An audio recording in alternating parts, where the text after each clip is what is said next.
1608 থেকে 1611 খ্রিস্টাব্দে জাহাঙ্গীরের শাসনকালে উইলিয়াম ক্লিঞ্চ ভারতের উত্তর পূর্ব ভারতে পরিভ্রমণে এসে তার ভ্রমণ কাহিনীতে প্রথম বহরমপুরের নাম উল্লেখ করেন। যদিও তখন এই শহরের নাম বহরমপুর ছিল না, এর নাম ছিল ব্রহ্মপুর। প্রশ্ন হলো, এই ব্রহ্মপুর কিভাবে বহরমপুর নাম পেল?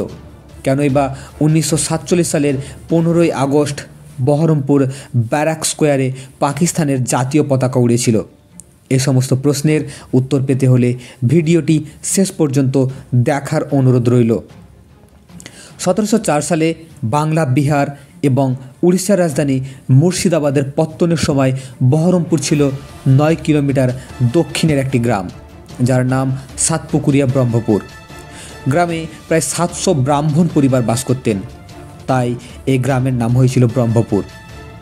1757 সালে পলাশির যুদ্ধে জয়লাভ করার পর ইংরেজ সরকার বহরমপুরে সেনানিবাস বানিয়ে এই শহরের উৎকর্ষতা বৃদ্ধি ঘটান। ইংরেজদের দ্বারা উচ্চারিত ব্রহ্মপুর বর্তমানে বহরমপুরের মতো শোনানোর জন্য শহরের নাম হয় বহরমপুর। তারও প্রায় 100 বছর পর 1857 সালের 25শে ফেব্রুয়ারি সিপাহী বিদ্রোহের প্রথম আগুন জ্বলে ওঠে ব্যারাক স্কোয়ার ময়দানে।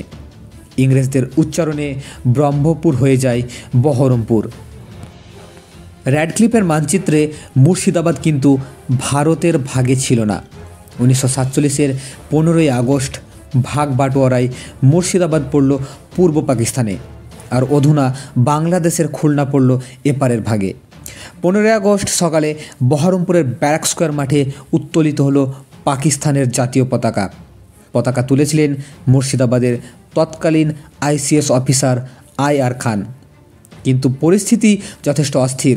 শেষমেশ সিদ্ধান্ত নেওয়া হলো মুর্শিদাবাদ থাকবে ভারতেই, খুলনা যাবে পাকিস্তানে। স্বাধীনতার 3 দিনের মধ্যে ফের বদলালো বাংলাসহ 2 দেশের মানচিত্র। 18 আগস্ট সরকারিভাবে মুর্শিদাবাদ অন্তর্ভুক্ত হলো ভারতের মানচিত্রে। এই টানাপোড়েনের মধ্যেই 18ই আগস্ট ব্যারাক স্কোয়ারের মাঠেই উড়ল ভারতের পতাকা। বহরমপুর মুর্শিদাবাদ জেলার সদর শহর ও পৌরসভা এলাকা। কলকাতা থেকে বহরমপুরের দূরত্ব প্রায় 200 কিলোমিটার। বহরমপুর পশ্চিমবঙ্গের 6ষ্ঠ বৃহত্তম শহর। 2011 সালে বহরমপুর একটি পৌর নিগমে পরিণত হওয়ার জন্য মনোনীত হয়। বিগত 250 বছর ধরে বহরমপুর আমাদের উপহার দিয়েছে মহাশ্বেতা দেবী, রামেন্দ্র সুন্দর ত্রিবেদী, সৈয়দ মোস্তফা সিরাজের মতো লেখককে, দিয়েছে রাখাল দাস বন্দ্যোপাধ্যায়ের মতো ইতিহাসবিদকে, যার হাত ধরে বিশ্ব দরবারে উন্মোচিত হয় হরপ্পা মহেঞ্জোদারো সভ্যতা। কাঁসা শিল্প থেকে শোলা শিল্প, তাঁত শিল্প থেকে সিল্ক, বহরমপুর এসবের জন্য বিখ্যাত। শিক্ষা ও সংস্কৃতিতেও সমানভাবে এগিয়ে প্রাচীন এই শহর। শহরে বিক্ষিপ্তভাবে এখনও ছড়িয়ে ছিটিয়ে আছে ইতিহাসের পাঁজর, যেখান থেকে ধুলো উড়ে আসে। সমস্ত ঐতিহ্যের গায়ে জড়িয়ে আছে 250 বছরের মায়া।